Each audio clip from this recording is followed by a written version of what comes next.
Hello and welcome to the 30k channel, a channel dedicated to games set in the Horus Heresy. I'm your host, David Brains, and we have been joined by Dan Porter this morning. Good morning. Good morning. How are you doing? Great to have you here. I'm good. I'm great, and thanks for having me. Oh, pleasure. Now, we were really lucky that, Dan doesn't live too far away. He's only in Leicester, and he's popped down to give your game number 2 on Challenge the Channel. Yeah, that's a scary prospect, but we'll give it a good shot. It's going to be good fun. I was in the pub last night with some friends, and we were talking about Dan coming this morning. I was like, Dan's a good player. Please bring some dirty lists. And I honestly thought you were going to bring word bearers this morning, but you brought Death Guard. Death Guard, my favourite legion. Yeah, well, they are a brilliant legion. They are so cool. And we were saying that, word bearers are really tough, but you brought Death Guard, and I think Death Guard are the army to win this challenge. I really do. They've got a good shout. Yeah, they're pretty good in Zone Mortalis generally. They've got a lot of their rules, but help them out in that kind of setting. I think you've got some hard counters to some of their things, but it's about volume of hits. If you can't out elite somebody, what you do is you out basic them. So just volume of stuff. And those Grave Wardens, they have got the tools to do that job. They have. They can put out an awful lot of hits, and it doesn't matter how many types of saves you got. Eventually, the laws of mathematics will overall. No, I am a little bit worried about those Death Shroud, and they're templates. But don't forget, in Zone Mortalis, when stuff scatters, it hits the wall, it explodes, it doesn't scatter off. So you are going to get hits regardless. Yeah, and you've got some big units, so yeah, I think we're going to get some serious coverage when they start firing. Can't wait. It's going to be really good fun. Now, Dan, give us a really quick, brief breakdown of your list. What have you brought? Sure. So it's the Zone Mortalis Attacker Force Organisation chart. Great. I'm Death Guard. But critically, we're loyalist. Yeah, and that's really, really dirty because Iron Hands get hatred against traitors. Yeah, so they do. Well, yeah. But it's a thinking man's game, Dave. Thinking man's game. So, loyalist Death Guard. We've got, in HQ slots, we've got a Praetor and a Chaplain. Okay. We've got compulsory elites is Contemptor Dreadnought. We've got another Contemptor Dreadnought in the list as well. Nice. Then we've got, in the troops choices, I've got Heavy Support Squad because I'm running the Reaping Rite of War. Yeah. And they can go in there. Missile launchers. Missile launchers with those. And then I've got 2 squads of veterans, which are also non-compulsory troops in a Reaping Rite list. Jeez. And then to wrap it off, got a big old squad of Grave Wardens. And, squirting Novichok all over the place. Why not? It's going to be dirty, and the hands are really tightly packed and are anticipating this assault by the Death Guard. So it's going to be really, really interesting. I can't wait. Yeah, it's going to be good. I'm really looking forward to it. So remember, this is the second game we filmed for Challenge Channel. If you're not familiar with this segment, then please go back to last month, which I think will be June, where we filmed a game with Iron Warriors against Andy Beer, who comes to Legion of Peterborough. It is a super tight game. Came down to, I won't give it away, but it came down to the last dice roll of the last turn, which was absolutely spectacular. So hopefully Dan can match. I'll do my best. We'll see. I have filmed. I've only filmed 2 of these games, but I've done loads of practice games, and the hands have won every time. So we'll find out. And even one bloke said it's impossible. It's not impossible. It's not. You just need a bit of thought required. That's all. I think you've got the list though. Well, as I said, there were some optimal changes. I'm limited by the models I've got, and there were some changes. If I was building it from scratch, I could probably optimise it a bit more. But yeah, with the models I've got, I think this is possibly my best shot. I think you've got it. All right, let's find out exactly what Dan has taken, and then we'll take a second look at the Iron Hands, and we'll see at the beginning of turn 1. 2,000 points of Death Guard using the Zone Mortalis Attacker Force Organisation chart and the Reaping Rite of War. The army is led by a Praetor, whose Warlord trait is Master of Manoeuvre, giving him the outflank rule. HQ units for the Death Guard are a Praetor in Cataphractii Terminator armour. He's got a mastercrafted Paragon Blade, digital lasers, a Combi Volkite, and he's also carrying a Rad Grenade. The second HQ choice is a Chaplain. He's in Artificer armour. He's got a Refractor Field, a Rad Grenade, and he's swapped his Bolt Pistol for a Death Shroud Power Scythe. Taken as a command squad for the Praetor, my 5-man Death Shroud Terminator squad will actually be running separately from him. But they're on with Power Scythes, and everybody's got melter bombs as well. In the elite slots, I've got 2 identical units running separately as separate choices, and that's 2 Contemptor Dreadnoughts, both with Carey's assault cannons, a chain fist, and plasma basters in the fists. Troops choices in the list are all non-compulsory because remember it's the Zone Mortalis Attacker force organisation. So the first one is a veteran tactical squad which become non-compulsory troops in the Reaping, and it's just 6 Marines including a sergeant. The sergeant has got a Death Shroud Power Scythe, Artificer Armour and a Rad Grenade, and the entire squad is also armed with melter bombs. Second troops choice is another veteran tactical squad, exactly the same as the last one, except I've got 1 more Marine in this unit. The final troops choice in the list, again because of the Reaping Rite of War makes heavy support squads troops choices, is a 10-man missile launcher squad. Key addition to these guys is they've also got hardened armour. Finally, for the army, we've got my heavy support choice, which is an 8-man Grave Warden squad. The only addition to this is that the sergeant has a chain fist. 1,985 points of Iron Hands running the Company of Bitter Iron Rite of War.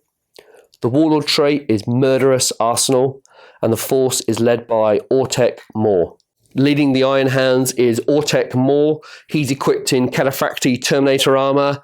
He's equipped with a servo harness, Cortex controller, Paragon blade, and Volkite charger.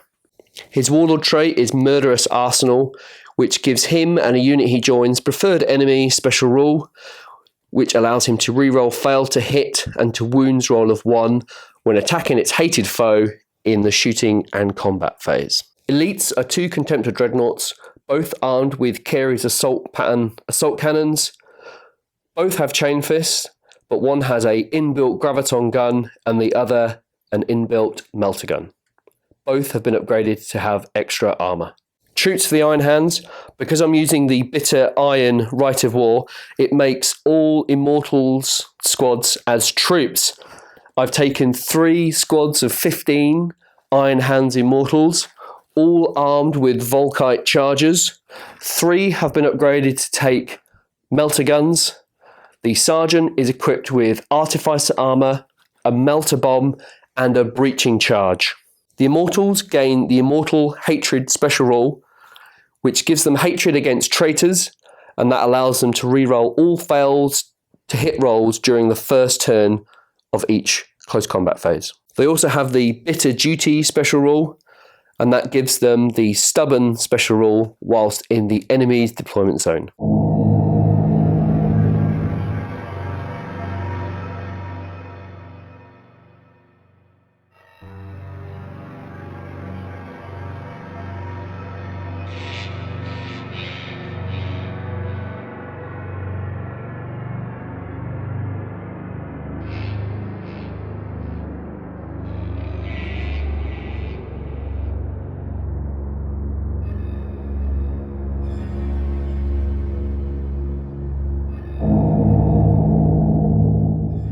Death Guard turn 1 movement. Very simply, we've started by opening some doors to clear one of the fire lanes. I've opened the door on the right hand side of my deployment zone and opened the door on the left hand side of the Iron Hands. That's to open up my missile launchers, give them some fire arcs, and also allow my Contemptor to move forward. The second door I'm probably just going to charge and smash open with his chain fist when we get to assault. Death Guard turn 1 shooting and assault. The missile launchers managed to get a penetrating hit on the Iron Hands Contemptor, making it, just shaking it, but taking a hull point off. It's going to be quite handy. The Contemptor fired, but didn't do anything. The Plasma Blaster is still out of range. On the other side of the board in my shooting phase, my second Contemptor blew the door out of its hinges, and now I've got a clear line of arc to advance onto the enemy deployment zone. Iron Hands turn 1. I was a little bit unfortunate to have the Contemptor there shaken, but that's okay. So the squad on the left-hand side advanced forward just to get in preparation for some Volkite shots in turn 2 against that Contemptor. The Iron Hands Contemptor moved forward, took aim at the Death Guard Contemptor, scored a hit and a glance, but unfortunately the Death Guard Contemptor's shield held firm and we caused no damage. Other than that, no other movement. Nice and tight. Autek Mor did remove himself from the front squad, the middle squad there, moved over to the left-hand side, just to pass the bonuses on to this flank. We're anticipating the outflanking Grave Wardens to come in on either side, so we're kind of heading them off at the moment. But we'll see what happens, and we'll go into Death Guard turn 2. Death Guard turn 2 movement. Starting the turn, we've got my outflanking units, both of which came on. I was able to get one on each side. You'll remember that my Warlord trait is Master of Maneuver, which gives my Warlord and the unit he joins outflank, so that's why they're outflanking over there. I think that's going to be fairly key. I used my veteran squad that are holding the control panel to open the door for the Praetor and his Grave Wardens.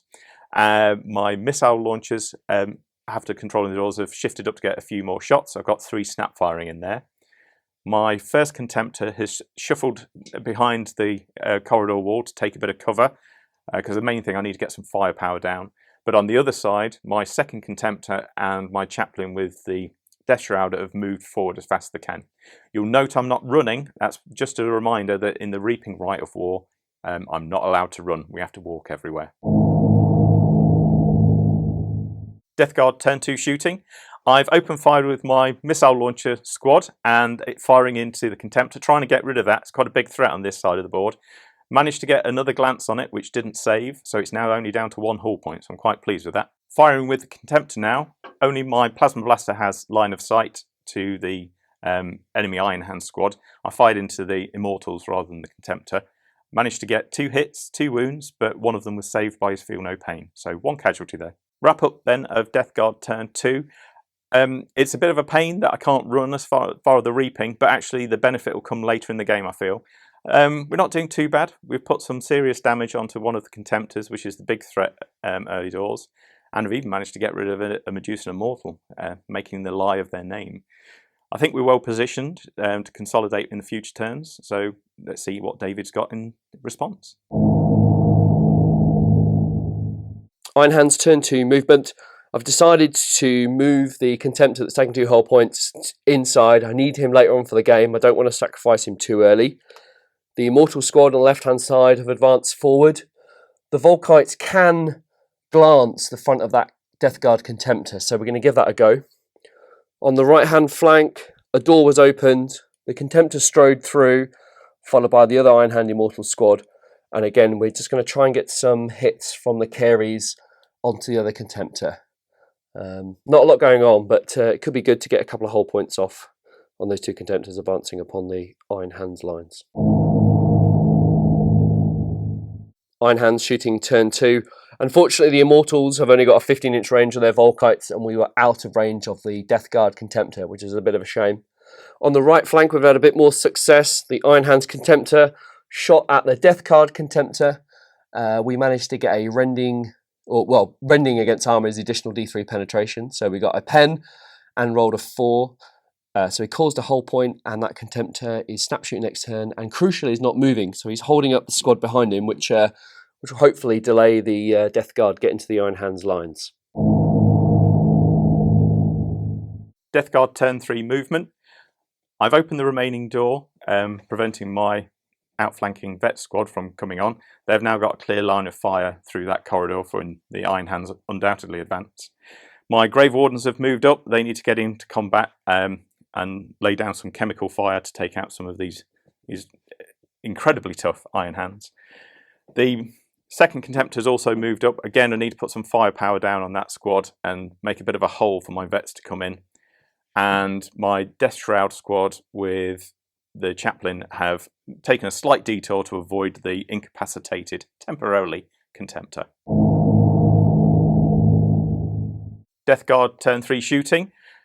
We started with the Contemptor opening fire into the Immortals, unloaded everything, and with some abysmal shooting, didn't manage to cause a single wound. Fortunately, my missile launchers were on point, managed to get 5 wounds out of that squad into the Immortals. However, the Sergeant was at the front with his Artificer armour. He took 4 manfully, but the 5th one finished him off. My stunned and shaken Contemptor Defiant to the last, snap-fired into its nemesis on this side of the board and managed to get a penetrating hit, rolling 3 6s in succession, which is awesome work.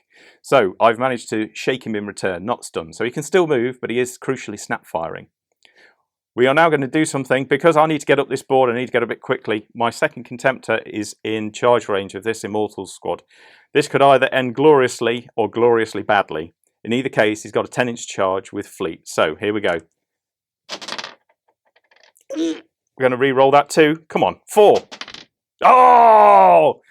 David's going to get his Overwatch fire into me, of course, which could be painful, but I think that was probably my best option in this situation. David's Overwatch was blistering in response to my failed charge. Managed to get, in total, 4 pens and a glance out of all of that. Fortunately, and quite incredibly, the shields on the Contemptor held up, saving all of them, I think with 2 6s and 3 5s. So my Contemptor lives to fight another day, only to weather that probably in David's shooting turn, though. Iron Hands turn 3. I got some amazing shots from the reactionary fire from the Iron Hand Immortals onto the Death Guard Contemptor. Unfortunately, Dan did some amazing saves, so we've decided to advance and try and take out the Contemptor in the shooting phase. We haven't gone past the bulkhead because we're really concerned about this Grave Warden squad, so we kept out of line of sight. Autek Mor has detached and he's going to try and get back the hull points on the other Contemptor there, so he'll be useful later on in the game. On this flank, the Iron Hands Contemptor has advanced forward. We're going to try and take out that Contemptor if we can, but also we've shot him forward because it will hopefully take out the Grave Wardens for returning combat. It might tie them up, it might not. Now Dan has shown his hand, we've decided to move this Immortal squad over to reinforce this flank.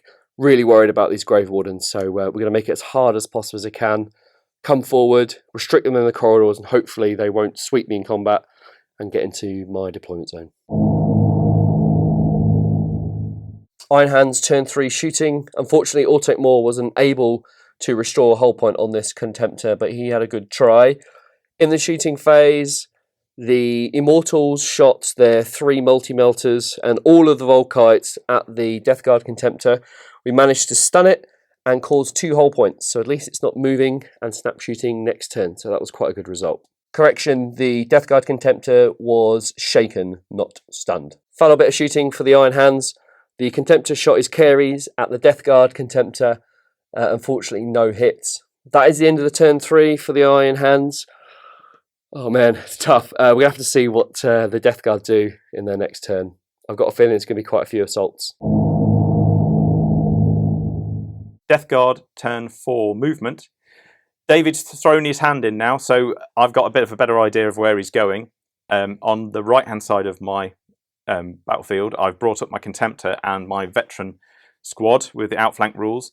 Similarly, my Death Shroud have moved up with the Chaplain. They're probably not going to get into combat this turn, but hopefully my Contemptor and the veteran squad will make a bit of a hole for them following onwards. On the other side of the board, my Grave Wardens and my second Contemptor have moved up to challenge the huge mass of Iron Hands in front of them. We're going to see if we can't get that Contemptor out of the way first and then put some pain onto the Iron Hands behind them, but we'll have to see how it goes. Death Guard turn 4 shooting. Starting with the Contemptor, he's done a sterling job, managed to get 3 hits on the Iron Hands Contemptor, 2 pens and a glance. David did some sterling work trying to keep him alive, but it wasn't enough, and we managed to wreck the beast, and he's gone. That leaves it nicely open for my Grave Wardens to hopefully lay the pain. Opening up with my Grave Wardens, they've managed to do a colossal 30 hits and 29 wounds, just from 3 guys firing into that jam-packed corridor. Equally though, the hardened armour of the Iron Hands Immortals has saved them good and proper, meaning he only took actually 1 casualty in the end. Combined firepower from the missile launcher squad, the Contemptor, and my veterans managed to kill 5 Iron Hands Immortals shooting. Going to have to see if we can finish them off now with an assault. Death Guard turn 4 assault. This is always going to be a key phase, and I think the results might have given me a chance to win the game actually. We started off with the Contemptor charging in against the full Immortal squad, or virtually full Immortal squad, to try and absorb all of the fire. He took an awful lot of punishment, taking a hull point, but crucially survived and also managed to get into combat. That then gave my Grave Wardens the opportunity they needed to get in. So we've got a serious combat to fight here. I think that's going to be a good one. On the other side, we had a very similar story, actually. Again, I used my Contemptor to get in and to absorb the punishment from the fire. David failed his reaction fire test, so hitting on 6s, so that was comfortably in, following by the Veteran Squad, who also they managed to get in. I've also issued a challenge with my Veteran Sergeant Champion, and he's going to take on the surviving Iron Hands Sergeant. The Veterans and the Contemptors didn't do quite as much damage as I thought they were going to do, but crucially we managed to kill 2 models, including the Iron Hands Sergeant, which made them break from combat. It was a close run thing, but they just managed to get away from us. Nevertheless, that's given us the springboard up the board that we needed to get into the Iron Hands deployment zone. The critical combat for this turn, arguably at least, has not gone as well as I'd hoped. We managed to get a couple of wounds onto the Iron Hands, but the invulnerable saves were off the charts. Critically, my Praetor didn't really get many hits at all. I think we actually caused the 1 casualty. Similarly, the Grave Wardens with their Power Fist didn't do anything at all, just missed so many. The combat was tied, so we're locked in combat, so I'm going to have to try and do this next turn. Iron Hands turn 5, and what a previous turn that was. I was so worried about this flank. I thought it was going to collapse under the weight of those Grave Wardens and that Contemptor, but they held firm, so I was really pleased about that. At the beginning of the phase, this Immortal squad that were fleeing from combat have rallied. They've turned around. They'll be snap shooting next turn, this turn rather. Autek Mor has stepped forward. He's going to try and engage that tactical squad or the vet squad to take them to hold them up, and equally the Contemptor will fire everything he's got into that Contemptor. It's only got 1 whole point left, so hopefully he'll bring it down, and if not, he'll charge, and that will tie that left flank up. The Death Shroud at the back are out of the game, as are the missile launchers, so I'm not worried about that. And on this flank here, the Immortals have pushed forward, so if I do get swept in combat, at least at my turn, I'll be able to push the Death Guard back, hopefully, but it is a bit of a long shot, but let's see what happens. Iron Hands turn 5 shooting, and great news, the Iron Hands Contemptor fired its Graviton gun at the Death Guard Contemptor and took the final whole point off, so that is gone now. Unfortunately, he can't charge because he did target the Contemptor, but that's okay, he's blocking the corridor. Autek Mor fired into the Vet Squad, unfortunately missed both shots and didn't cause any wounds, so that was unfortunate, but he is going to charge the Vets, so we'll see what happens there. And over on the far side, we've got no shooting, so we're going to go straight into Assault. Iron Hands turn 5 Assault. Autek Mor charged the Veteran Squad and took no wounds on Overwatch, despite them passing their reactionary fire check, so we did quite well there.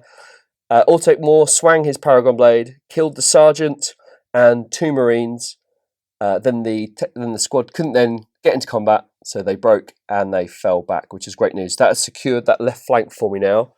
So we'll see what happens on this big combat on the other side. Combat over here was absolutely crucial. The Death Guard managed to kill 5 Iron Hands Immortals, which put me massively on the back foot. But we struck back and we killed 1 Grave Warden, which was fantastic news. Then I needed a leadership test of 4 or under to stay in the game, and thankfully I rolled a 3, which was absolutely amazing news. So I've now locked that turn up for that squad up rather for the last turn. Hopefully I'll be able to sneak this squad through, denying the Death Guard my deployment zone. And on the side over there, I think we've got it. But extremely close. Let's see what Death Guard turn 6 brings. Death Guard turn 6 movement. It all comes down to the last throw of the dice. So we're preparing the way to see if we can get off some chancy manoeuvres here. Firstly, we've rallied my veteran tactical squad that suffered abysmally at the hands of Autek Mor. They've rallied and shuffled out of the way to make way for their greater brethren, shall we say, in the Death Shroud. We're lining it up. It's a 10-inch charge into Autek Mor, so it's a bit out there, but you never know. We might pull that off. On the other side of the board, we've still got the combat locked in there. That's going to be crucial. The damage we did made enough of a hole for my Contemptor to manage to get forward enough, so we're in sniffing distance of the Iron Hands deployment zone. Just got to wipe out that squad and get there. Death Guard turn 6 shooting. I opened up with the missile launchers in my deployment zone, and they did a sterling job taking out the Contemptor. I also had some speculative shooting from the rallied veteran squad, who managed to get a couple of hits on Autek Mor, but he's super tough with his toughness and the Iron Hands rule, so no wounds on him. Death Guard, turn 6 assault phase. Here we are. The Death Shrouds are about ready to charge into Autek Mor. They've spent a lot of the game shuffling around disabled Contemptors and generally getting out of the way of people, but they're there. They've all got a 10-inch charge into Autek Mor. We've already done his Overwatch. He had 2 good hits, but the Terminator armor took both. So we're going to roll the dice now. We need a 10-inch charge. Come on, dice. Don't let me down. Oh, it's not even close. Oh, blimey. We managed to break the squad, finally. But the amount of damage we did and how many saves they made with those flipping shields is just unbelievable. The consolidates didn't go in my favour either. I've managed to get a 1 hull point Contemptor into the Iron Hands deployment zone, but my Grave Wardens and the Praetor stopped literally on the line, so they're not in. And I don't know whether my Contemptor can hold on there for the last turn to win me the game. Iron Hands turn 6. This is the last turn of the game, and what an incredibly close game it is. All I have to do is take 1 hull point off the Death Guard, Contemptor, and the Iron Hands win it. So Autek Mor has joined the Immortal squad with a melter gun. That'll allow them to reroll 1s to hit, which is great news. This massive Immortal squad will shoot their 3 melters and all of their Volkite charges at the front of that Contemptor. And the squad that fell back, they kind of bounced through the Immortal squad and popped out the other side. There is a melter gun there, and they will snap shoot along with their Volkites to rip the final hull point off that Contemptor. So wish me luck.